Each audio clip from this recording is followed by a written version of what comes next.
guys might have heard of this amazing professor who's predicted the last 9 out of 10 races, maybe even 10 out of 10. He's got 13 keys, Professor Alan Lichtman, and he knows that Biden's going to win. Well, he's entirely full of crap.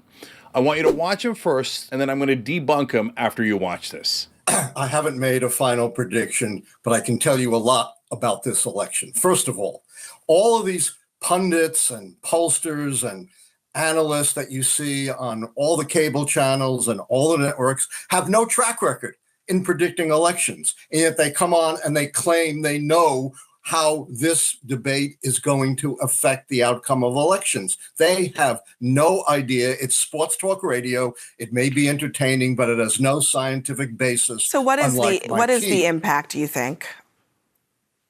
Zero. Debates are not predictive of outcomes. Hillary Clinton won all 3 debates, still lost. John Kerry won all the debates, still lost. Barack Obama got trounced, 72 to 20% in the poll, worse than Biden, and went on to win. That's why we rely on the 13 keys, which tap into the structure of how elections really work.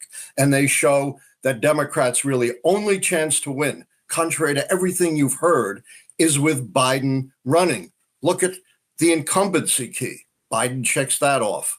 The contest key, he checks that off. He was uncontested. It takes 6 keys to count out the White House party. But you know, that means Alan, of the remaining 11 keys, 6 would have to fall. Let me finish. Yeah. Biden doesn't run. They lose the contest key. They lose the incumbency, and only 4 more keys would have to fall. First of all, he says other people don't have any track record. Well, you're talking to the wrong dude, brother. So, number one, I correctly predicted that Donald Trump would win in 2016 on This Week with George Stephanopoulos, right after Hillary Clinton's giant lead after the DNC. I've got Trump at 279, 259. I gave him Florida, Ohio. You said he was a loser a minute ago. Wait a minute. No, winning the presidency. No, listen. So in his life, he's had a great track record of failure, bankruptcies, running from Vietnam, everything like that. But he's a populist candidate when the country is angry, and you've run and it's the most establishment candidate we've ever seen against him. It was a terrible idea by the Democrats to support Hillary Clinton. So you're so hot against him today because you think he's going to win. I'm very worried, and if the Democrats are not really worried that in this populist time Donald Trump doesn't have an excellent chance to win, they're completely wrong. I said that Bernie could have a real shot at beating Hillary Clinton in 2016 when he was polling at 3% and everybody thought I was crazy. I didn't do it because I liked Bernie. I did it because I knew that economic populist message would catch on. I predicted that Bill de Blasio would win the mayorship when he was in 3rd place. Why? You look at how a campaign is going. You look at the dynamics of the campaign. In 2012, when I did it publicly, I went 12-0 in elections, including picking Heidi Heitkamp, the Democrat, to win when she only had a 25% chance in her Senate race.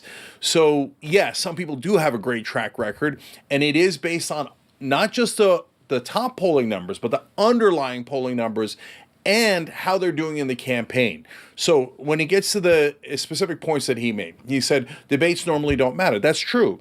And that's why after Barack Obama had a terrible debate in his first outing against Mitt Romney in 2012, I said, guys, it doesn't matter at all. And I called Obama winning 6 weeks beforehand. I said, it's already over. Romney doesn't have a chance. And I was right about that because Obama had a context where he was already very strong. He was running a strong campaign. He had strong underlying numbers. So debate performance in a context like that barely matters. But in a debate where your brain falls out of your head, then debates matter, okay? These are super simple points. The main reason they're having this guy all over TV is not because all of a sudden they respect historians or professors, because he's giving people copium. And they need hope desperately. That's why they're putting this guy on, and he's getting great ratings. He's like, "Oh, don't worry, Joe Biden's gonna win." But brother, when it sounds like hyperbole that his brain fell out. But no, it's not. 80% of Americans say that he is not mentally or cognitively healthy enough to be president. That means 8 out of 10 Americans, to put it bluntly, think that his brain isn't working. That is not a normal context. Oh yeah, I have 14 different factors that decide an election. And the 14th one is, do 8 out of 10 Americans think your brain is working or not? How could you not see that this is a different situation? What if you applied his 13 principles to Senate races?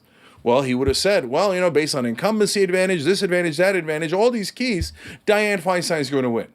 Yes, there's only one problem with that. She's dead. And she was already in massive mental decline before she passed away.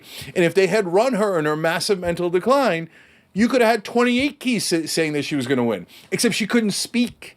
And Joe Biden is in that situation. Not as deep as Feinstein was towards the end, but again, it doesn't matter whether you think he's in mental decline or I think he's in mental decline.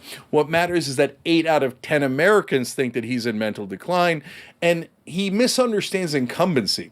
He thinks, oh, well, incumbency matters a lot. That's true. If you're in a local race or you're in a state Senate race in a state that isn't very populous and hence does not get a lot of media attention. That's where the name recognition of incumbency produces a giant advantage. And historically, when there was only mainstream media, it would even produce an advantage for presidents. But in this new age with social media, you cannot contain the message that is coming out of social media. And what's happening is incumbency is actually becoming an albatross around the neck of incumbents, especially when you have a situation like inflation or anything else that goes wrong gets blamed on the president. So he's misunderstanding the situation greatly. I'm not impressed that he's a professor or a historian. He's got to be able to expand his mind to the point where he can understand the context of this election. Abby Phillips is actually going to ask him a good question next. So I'm going to let him make more arguments, and I'll come back and debunk again. The problem right now is that the Democratic Party is considering replacing Biden mostly because it's unclear whether or not he actually physically can carry out the rest of this campaign and put up a fight against his opponent. So that seems like a fundamentally different thing than some of the items that you have in your rubric. It's a huge mistake. They're not doctors. They don't know whether Biden is physically capable of carrying out a second term or not. Remember, a lot of folks were saying the same thing about Ronald Reagan, who was, 73, and age was very different then. And they said, he's not capable of carrying out another term. He won 49 states. So this is all foolhardy nonsense. The same pundits and pollsters who led us down the primrose path in 2016 are giving the Democrats horrible advice. This proves what I've been saying for years. Republicans have no principles. Democrats have no spine. Republicans are sticking with a blatant liar who lied for every 1 minute and 20 seconds of that debate. Donald Trump put out a lie. And by the way, lies stick. Debate performances can be overcome. And now the first sign of adversity, the spineless Democrats want to throw under the bus their own incumbent president. My goodness. Now, I'm going to ironically agree with him at the end on one thing. Stay around for that. But first, let me debunk a whole bunch of other things. So number one, he says, well, look, these people aren't doctors. But brother, we got eyes and ears. He couldn't finish sentences. He said that we defeated Medicare. You don't have to be a doctor to figure out that that ain't right. And he's falling apart at the seams. But again, it doesn't matter what we think. The American people think, 8 out of 10 of them do, that he's in mental decline, and they're very, very worried, and they don't want to vote for him. And you could tell that he's biased and subjective in the way that he talks. He says, oh yeah, Trump's a liar. Yeah, I know, brother, but what does that have to do with all your keys? That doesn't have anything to do with your keys. It just seems like you're upset at Donald Trump. And the American people have already taken into account that he's a liar, and he's still winning by a lot. So, and then you look at the second part of his subjectivity, and there's many, many parts of it, but I'll keep it brief. I'll just give you one of the keys. He says, one of the keys is scandal, and Biden doesn't have a scandal. Wait a minute, that's subjective. Well, you could argue that Hunter Biden was a scandal. Now, I don't think that that's real, and I don't think that's a scandal that should affect people very much, but some people think it was a scandal. But much more importantly, the debate, his age, and his mental decline are the scandal. It's a giant iceberg right in front of your eyes, and you're missing it. You're like, I don't see any scandal. The scandal is they don't think his brain is working. What's so hard to understand about that? And the problem is, if you're biased in a certain direction, you conveniently don't see things, or you put one key in a certain bracket where it doesn't belong instead of the other bracket because you're leaning in that direction.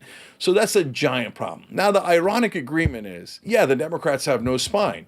If they had a spine, they would Replace the guy who has a very, very, very low percentage chance of winning with a person who has a much higher percentage chance of winning. But they're like, no, don't upset the status quo. Don't disobey. We must obey the leadership. The leadership is so smart. That's why they picked Hillary Clinton, who was a guaranteed victory against Donald Trump in 2016. That didn't work out that well.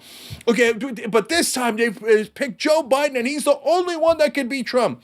Then why is he losing to him so badly? Why is he losing in every swing state? Why is he losing it now in 3 non-swing states? Why is he at 36% approval rating? And finally, guys, is this in the keys where last time you won, you were at 52% and you barely won the Electoral College? This time you're at 36% approval rating. You're 16 points lower. There's no chance that Joe Biden can win. Is this another key? And this is a fact of American politics. If you're below 50% and you're an incumbent, you're in massive trouble. Very unlikely to win if you're in the 40s. If you're in the 30s, no incumbent has ever won in an election year when they're in the 30s. Ever. And Biden is at 36%. There's no chance that Biden can win. For God's sake, get a candidate that can beat Donald Trump.